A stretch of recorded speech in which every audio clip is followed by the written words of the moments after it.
Thanks for clicking on the video, and here today at Nerd Mimic, we are presenting Tasha's Cauldron of Everything.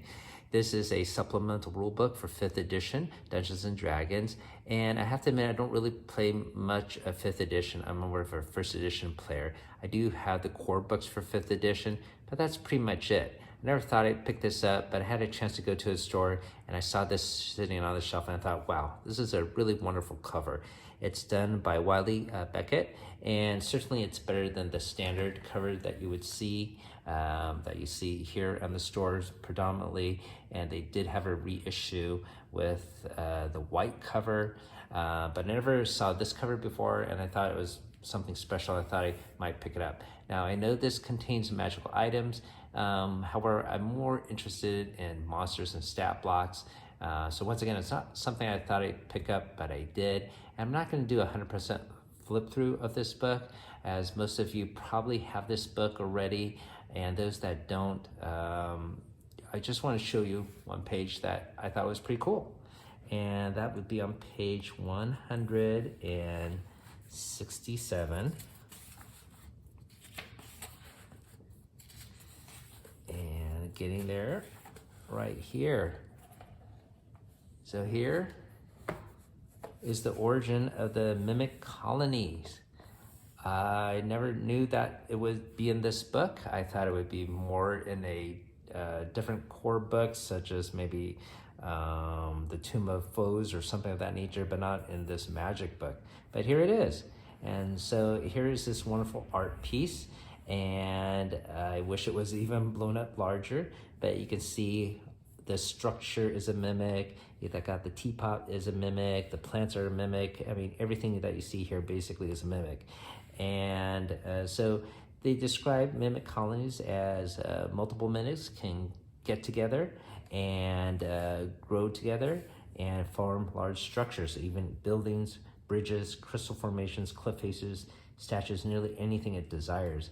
And they communicate by telepathy, and they have the ability to speak, since they're all combined like a mind hive type formation. And then here is a little stat block for juvenile mimic. And on the flip side here, they denote some special actions sometimes this colony might do if they're confronted or in peril. So it's very short, but for me, of course, as Nerd Mimic, I thought it was pretty cool. Let me just bring it up a little closer here. And you can see the stat block there.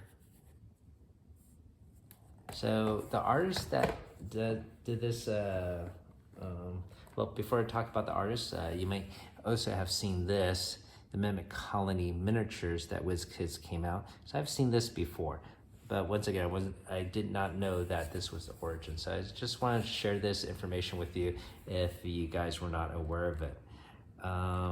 Now, the other thing I want to show you though is the artist is Sam Kaiser, and he does multiple freelance work for Dungeons & Dragons. So here is his ArtStation page. You can see the address right there. I'll just scroll briefly through it. So usually with these art pieces, you really don't know who does the drawing for it, as sometimes you don't really see their name on the actual painting. So that's usually unfortunate. But here it is. Here's the Mimic Colony. We'll just scroll and see some of his other art pieces that he likes to show on his profile page.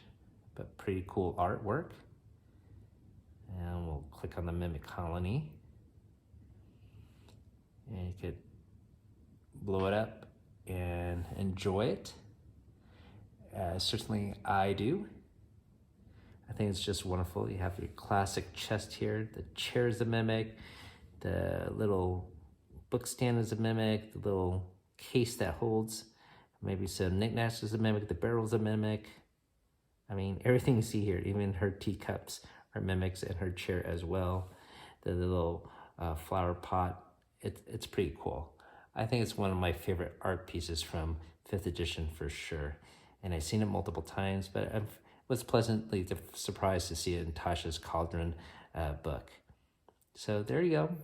Just want to share my joy for the evening. Thank you for watching.